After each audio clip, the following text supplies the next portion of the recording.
watoto uovu wa baba zao na wana wa wana wao pia, hata kizazi cha 3 na cha 4. Asante sana Baba, nakushukuru kwa wema wako. Wabariki wote waliopokea mafundisho haya ya neno lako la uzima.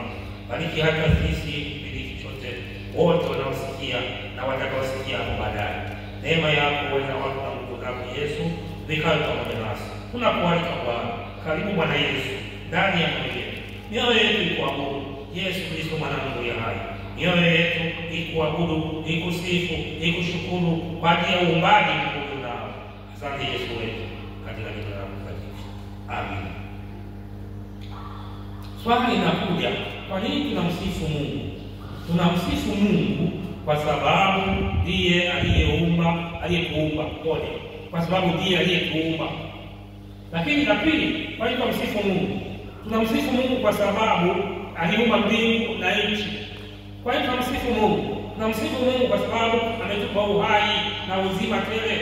Kwa nini tunamsifu Mungu? Tunamsifu Mungu kwa sababu ametuokoa kutoka katika movu na dhambi.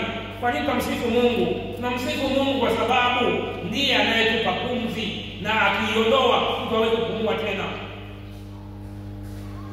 Nadhani hii tunaweza kuandika. Nikupe nafasi uandike sasa. Kwa nini tunamsifu Mungu? Narudia tena. Kwa nini tunamsifu Mungu? Tunamsifu Mungu kwa sababu ametuumba. Moja. Lakini kwa nini tunamsifu Mungu? Na pili, tunamsifu Mungu kwa sababu ameumba mbingu na nchi, dunia na vilivyomo vyote. Tatu, tunamsifu Mungu kwa sababu ametuokoa katika dhambi. Si mnakumbuka wakati wa Nuhu watu wengi walikufa. Lakini mnakumbuka pia wakati wa Sodoma na Gomora watu waliteketea na kuangamia, nakumbuka. Lakini wakati ule wa Musa kwenye kitabu kitano, naona kwamba Mungu aliruhusu tauni kwa hasira yake. Aliruhusu tauni kaingia watu karibia watu 14,000 na 22,000 siku moja walikuwa wanakufa. Kwa hiyo watu wengi sana. Hizi ni sababu za kusifu Mungu. Lakini tuna sababu nyingine tutazitaja tukiendelea na safari. Jina la Bwana libarikiwe. Amen. Na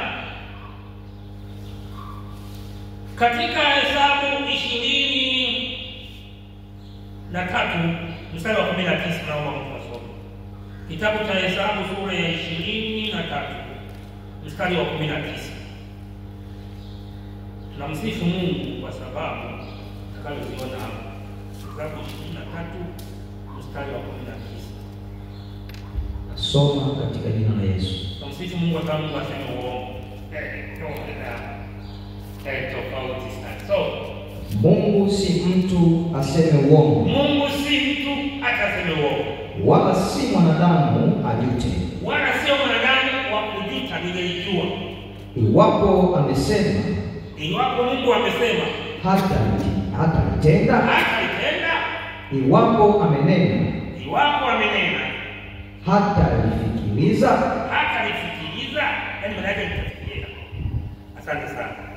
Kwa tunamsifu Mungu kwa sababu Mungu si mtu aseme uongo, lakini iwapo amesema hata litenda, jibu atalitenda.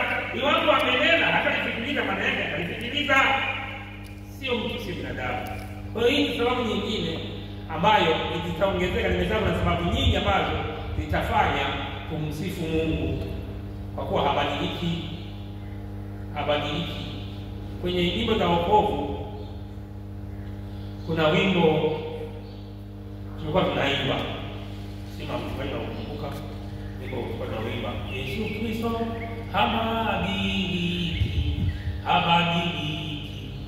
habadiliki, Yesu Kristo habadiliki milele hata milele. Haleluya, haleluya, haleluya. Mimi nilikuwa naongoza kabisa mimi baba. Nadhani itakuwa ni namba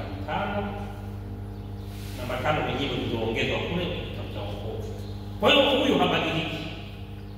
Sasa katika kitabu cha Waebrania sura ya 13 mstari wa 8 anasema Yesu Kristo ni yeye yule jana na leo na hata milele. Kwa hiyo Waefeso wanaandika anafaa kuabudiwa, anafaa kusifiwa. Unakumbuka Yesu ni mwana